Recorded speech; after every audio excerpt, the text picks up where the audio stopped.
Continuamos con el Tribunal de la Tarde y es tiempo de la audiencia, y en esta encomienda tenemos el privilegio de conversar con el ingeniero Bernardo Castellanos, ingeniero civil especialista en proyectos hidroeléctricos, y con él conversaremos vía la plataforma Zoom sobre temas de relevancia nacional. Bienvenido al Tribunal de la Tarde, ingeniero. Buenas tardes, Ernesto. Buenas tardes, Vianney. Para mí es un placer siempre compartir con ustedes en este espacio. Ingeniero, este año a nivel eléctrico ha sido complicado, por decirlo de una manera gentil.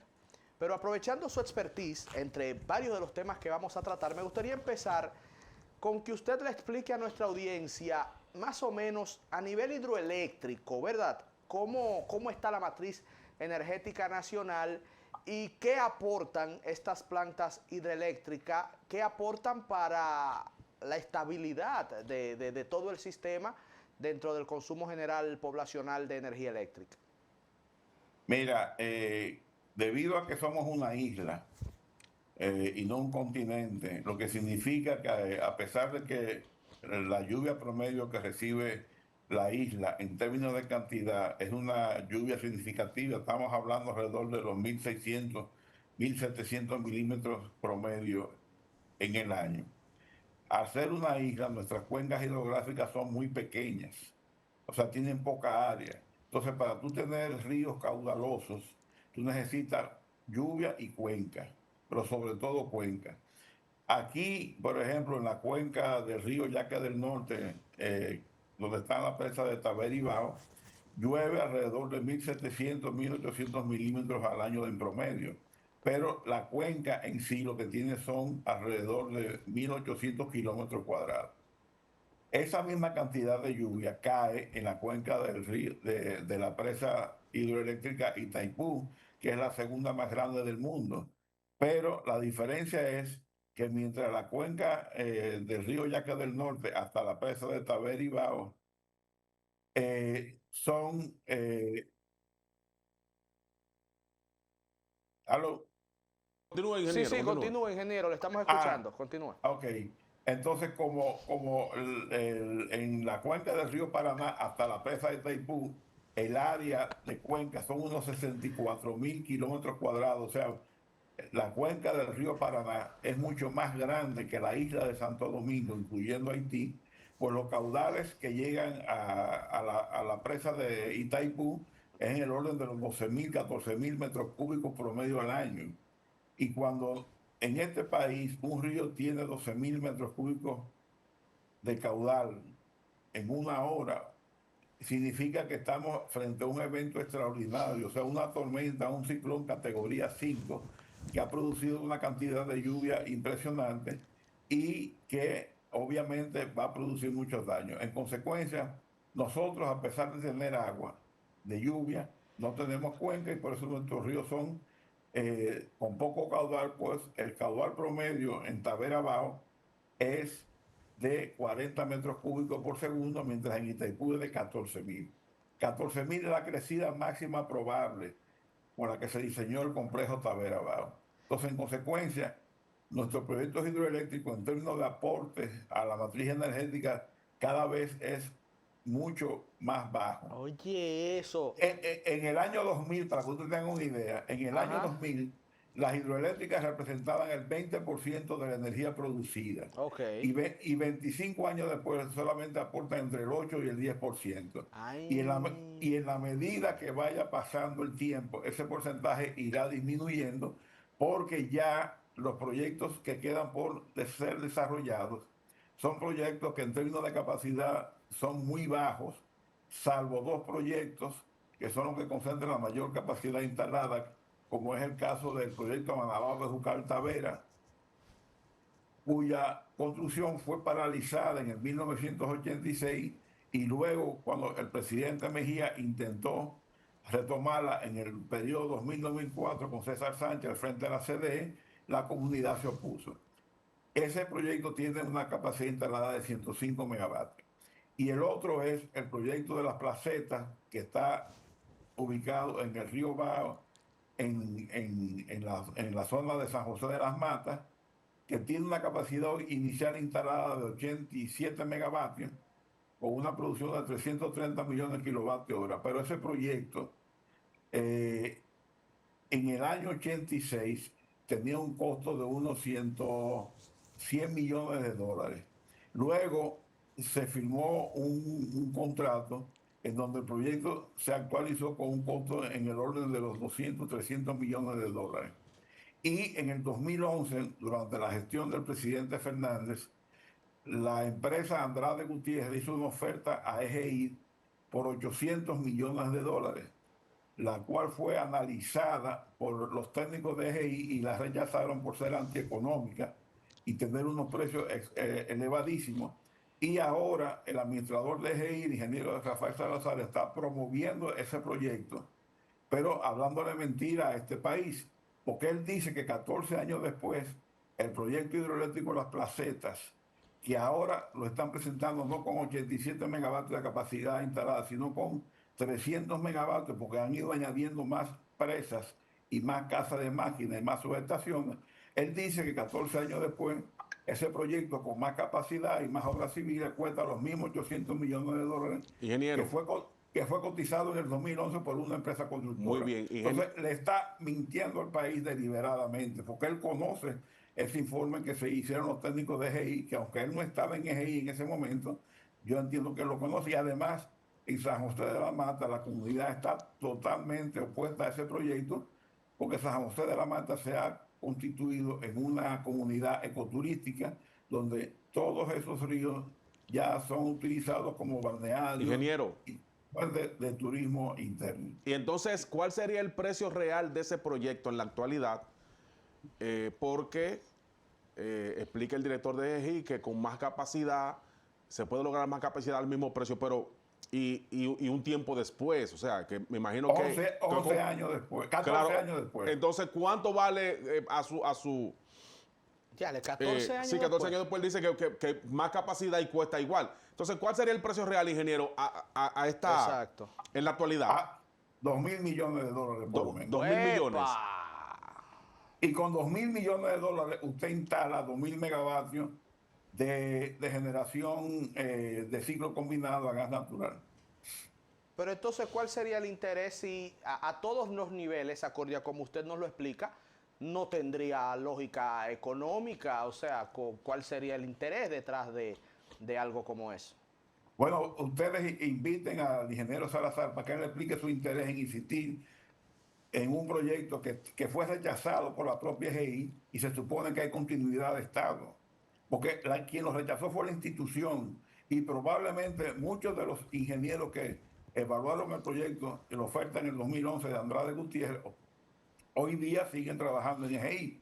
Entonces, si él sabe que en el 2011 fue rechazado la oferta económica de Andrade Gutiérrez con 800 millones, y él insiste, hablándole mentira al presidente y al país, de que 14 años después cuesta lo mismo con más capacidad, entonces él es que tiene que explicar por qué él insiste en hablarle mentira a este país y al presidente.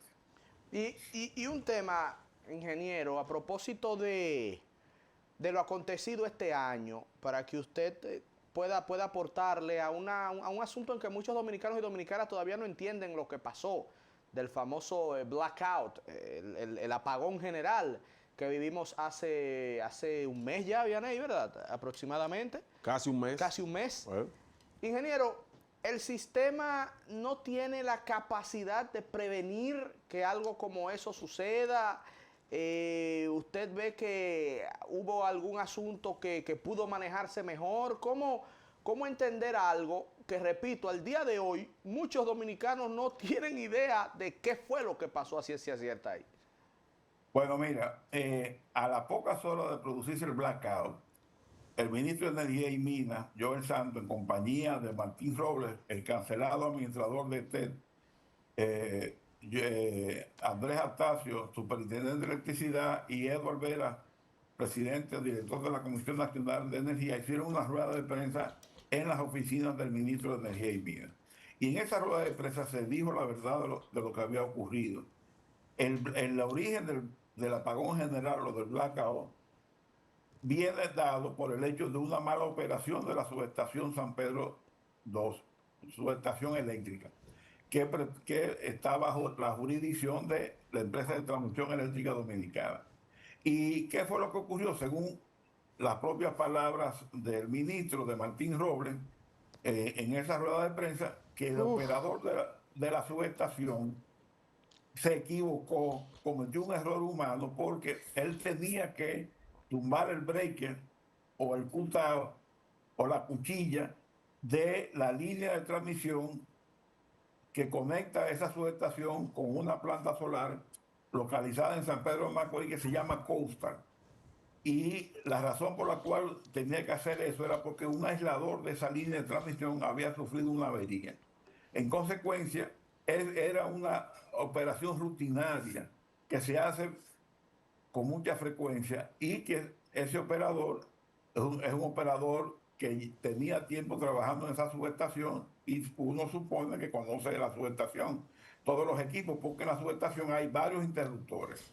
Entonces él se equivocó y en vez de tumbar o bajar el breaker que alimenta la línea de Coastal, bajó el breaker que recibe la energía de toda la generación térmica que está en San Pedro de Macorís, que son Quisqueya 1 y Quisqueya 2, con 430 megavatios, Collentris con 300 megavatios, Orígenes con 60 megavatios y la Sultana del Este con 75 megavatios.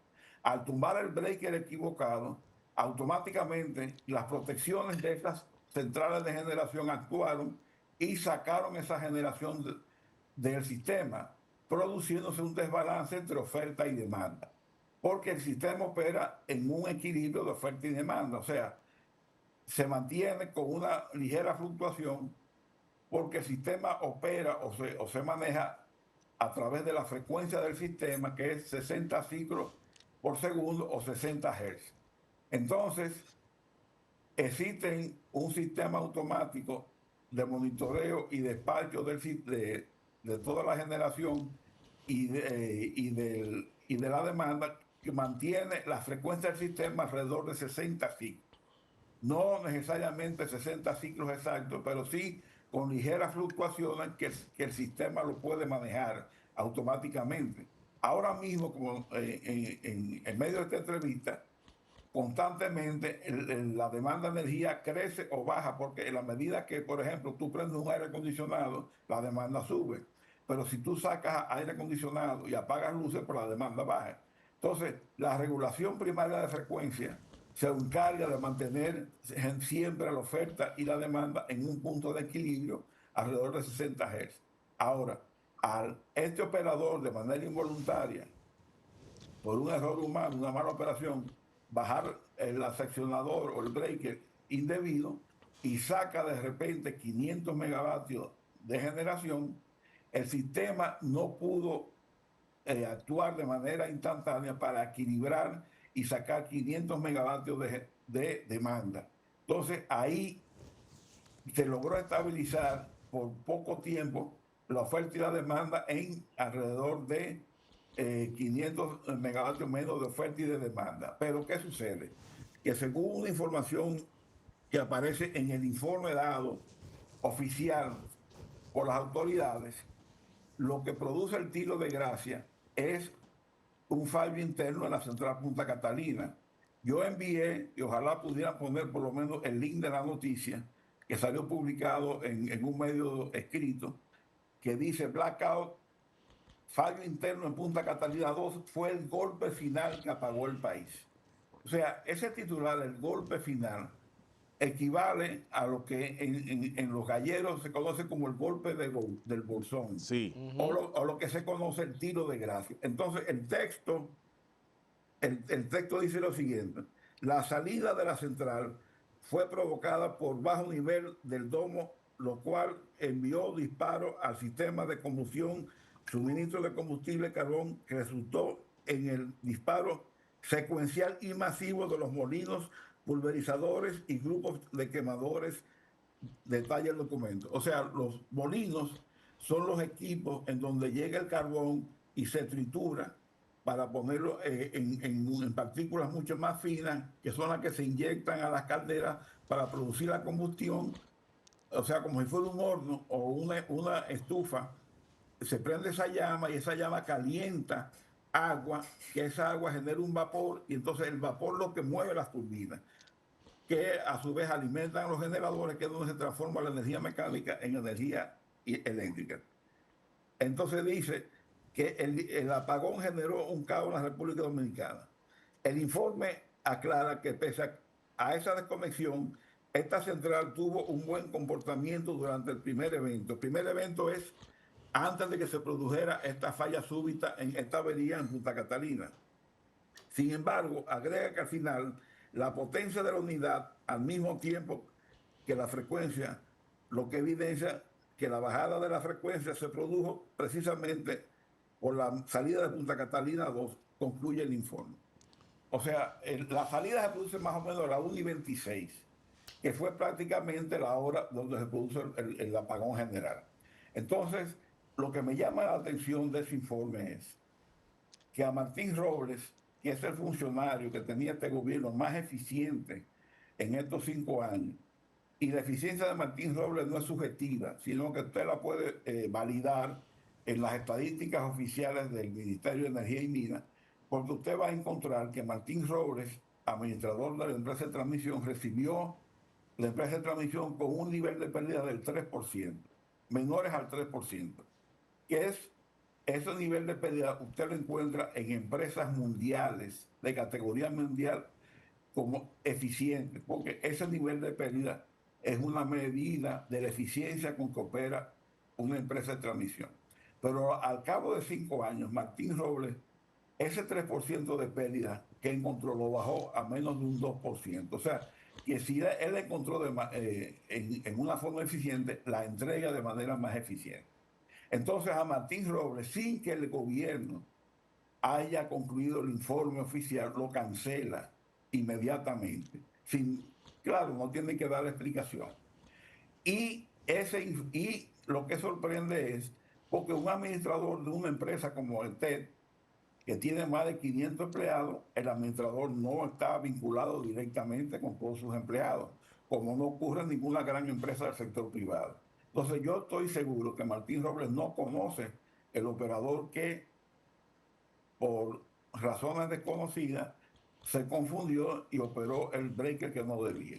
Entonces a Martín lo cancela. Pero sucede que ahora con el informe oficial que dice que el problema que desencadenó, que dio el tiro de gracia para el apagón general fue la avería en Punta Catalina, yo me imagino que tiene que estar hecho el decreto cancelando a los funcionarios responsables en Punta Catalina, porque ellos son los que ocasionaron que el apagón no se controlara solamente sacando 600 megavatios de demanda, que fue lo que ocurrió en los primeros minutos del evento. Entonces, al salir Punta Catalina de manera intempestiva, que dicho sea de paso, es la central termoeléctrica que más sale del sistema por averías, aunque generalmente las averías las simulan y la o sea, le ponen un camuflaje de que son mantenimientos preventivos, porque la mayor parte del tiempo esas salidas son por piches en la caldera. Entonces Punta Catalina estaba fuera de servicio y no se había dicho por qué había salido de servicio. Y en el momento, una unidad había salido. Entonces, en el momento del evento se produce la avería de la segunda unidad, que es lo que desencadena el apagón general. Entonces, ahí tenemos al director técnico de Punta Catalina, Jorge Reynoso, que esta es la hora que yo no he oído que haya dado una explicación a esta sociedad del por qué las frecuentes salidas de Punta Catalina por avería, por pinche de caldera, y por qué a esta hora Punta Catalina no ha respondido ese informe oficial del Ministerio de Energía y Minas, del grupo de profesionales que elaboró analizando toda la información. Entonces, la soga rompió por lo más corto. Ingeniero, sí. Y déjame terminar esta idea porque es importante. Virgilio Félix es quien trae luz en esta incertidumbre de por qué la cancelación de Martín Robles. Y Virgilio Félix, en un comentario que hace en El Sol de la Mañana, que yo envié el enlace, no sé si lo podrán poner, porque sería bueno escuchar de la propia voz de Virgilio haciendo el comentario sobre la cancelación de Martín Robles. No sé si lo tienen disponible para poderlo poner en pantalla, porque sería bueno que la audiencia escuche el comentario de Virgilio Félix sobre la cancelación de Martín Robles. Sí, ingeniero, mire, siempre se ha estado hablando del tema de las pérdidas técnicas de las sedes. De este es que está en los niveles más altos. ¿En qué medida controlando estas pérdidas técnicas puede mejorar el sistema energético a nivel general? Bueno, mira, por lo visto no tienen a mano lo de Virgilio. Parece ser que producción no lo tiene aquí. Sí, Bueno, ajá. ok, de todas maneras, yo voy a entonces a hacer un resumen de la comparecencia de Virgilio. Virgilio dice que la cancelación de Martín Robles estaba ya decidida hace alrededor de 2 años y no se había producido. Entonces yo me pregunto, ¿por qué se produce ahora? ¿Y por qué la cancelación de Martín Robles estaba decidida de hace 2 años? Según Virgilio Félix, que es una persona bien enterada. Entonces, la explicación yo la encuentro en un documento de la Dirección General de Alianza Público-Privada, de fecha 1 de septiembre de 2022, o sea, 3 años. Pero 2 años y 3 años es básicamente lo mismo, porque Virgilio no maneja estos niveles de detalle. Entonces, ¿qué dice ese? Entonces, ese documento exactamente dice lo siguiente: nombre del proponente, TSK de Dalus. Esa es una empresa española. ¿Y qué está solicitando? Se le solicita a la empresa de transmisión eléctrica dominicana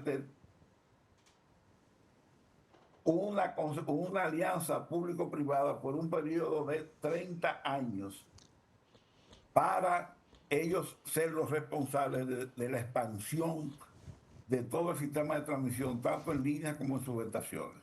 Oigan bien, 30 años que le entregaran la concesión completa de la expansión de la transmisión. Y eso, ahora entro yo a especular, como paso previo a en un momento entregarle el control total de la empresa de transmisión a esa empresa española. Martín Robles y su equipo analizan esa oferta técnico-económica y concluyen que los costos operativos de esas líneas de transmisión y subestaciones están muy por encima de los gastos operativos con que opera actualmente ETEL. Y en consecuencia rinden un informe rechazando esa oferta de alianza pública-privada. Entonces, si tú atas el comentario de Virgilio Félix con esa APP, ustedes acaban de publicar el documento oficial, entonces para mí la razón de la cancelación de Martín Robles es muy clara. Aprovecharon la coyuntura del apagón para cancelarlo, porque él no quiso hacer para cancelarlo, la alianza con la empresa privada. Sí. Exactamente. Y sin embargo, Martín, yo insisto, es el mejor funcionario de este gobierno. Por lo menos del sector eléctrico, ¿verdad? Por lo menos del sector eléctrico. Del sector eléctrico, exactamente. Sí. Ahora, con relación a tu pregunta. Que la pregunta de las pérdidas de las EDES.